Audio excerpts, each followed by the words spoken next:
আপনি দেখছেন আমাদের বিশেষ পডকাস্ট অনুষ্ঠান জাগো মনুষ্য।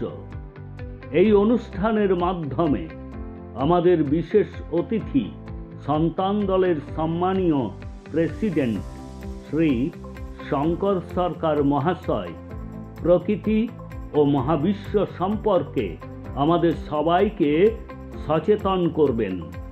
এই অনুষ্ঠানটিতে ধর্ম, রাজনীতি, বর্ণ এবং আরও বিভিন্ন বিষয়ের কথা মানুষকে জানিয়েছেন। প্রকৃতির দান সার্বজনীন, জন্মগত অধিকার অনুসারে universal birth right given by the nature to all.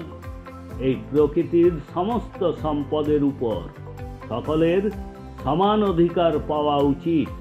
এই সমস্ত বিষয়ে আমাদের বিশেষ পডকাস্ট অনুষ্ঠান জাগো মনুষ্য দেখুন।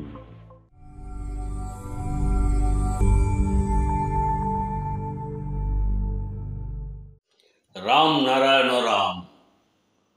মানুষ যে সকল ধর্ম সম্পর্কে কথা বলে সেই সমস্ত ধর্মই মনুষ্য সৃষ্ট বা ম্যানমেড। এই পৃথিবীতে 800 কোটি মানুষ রয়েছে।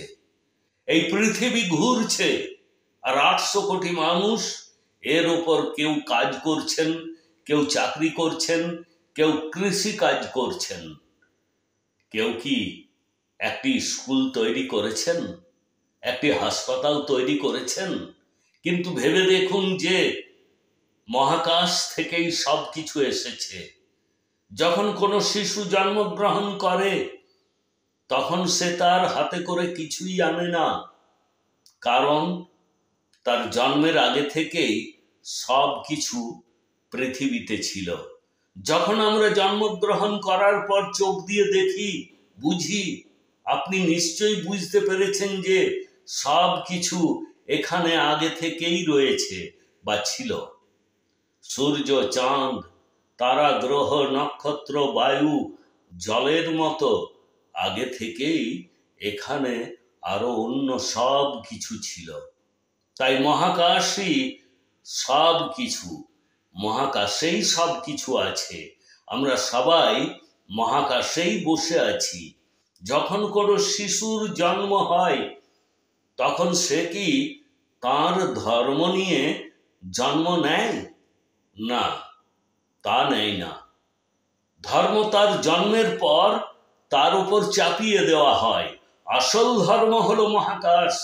মহাকাশ আমাদের ঈশ্বর, আল্লাহ, গড।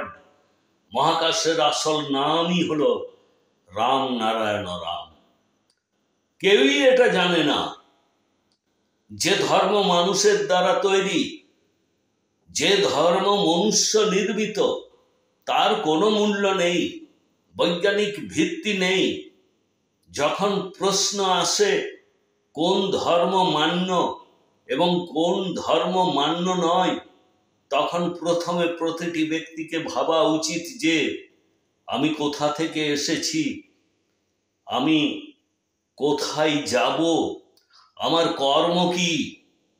সর্বদা মনে রাখবেন যে কোনো ব্যক্তি নিজেরা তার কর্ম করে না। কর্ম তিনিই করেন যিনি আমাদের সবাইকে তৈরি করেছেন। যখন আমরা জন্মগ্রহণ করি তারপর থেকে আমাদের হৃদস্পন্দন শুরু হয়েছে। কে এটি শুরু করেছিলেন? কে এখনো এটি চালাচ্ছেন?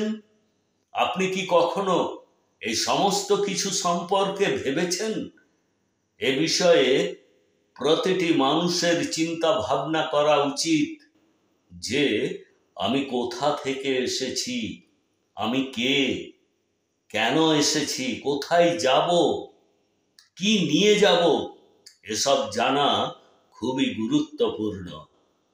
যার মধ্যে সঠিক ধর্ম এবং সঠিক চিন্তা ভাবনা আসবে, তাহলে তিনি প্রকৃতিকে ধর্ম হিসাবে বিবেচনা করবেন, তা গ্রহণ করবেন। প্রকৃতিকে মান্যতা দেওয়াই হলো নিজেকে মান্যতা দেওয়া। তাই বলা যায় যে চিন্তা ভাবনার পরিবর্তন না হওয়া পর্যন্ত সমাজ পরিবর্তন হবে না। সমাজে আজ যা কিছু আছে তা সবই মনুষ্য নির্মিত।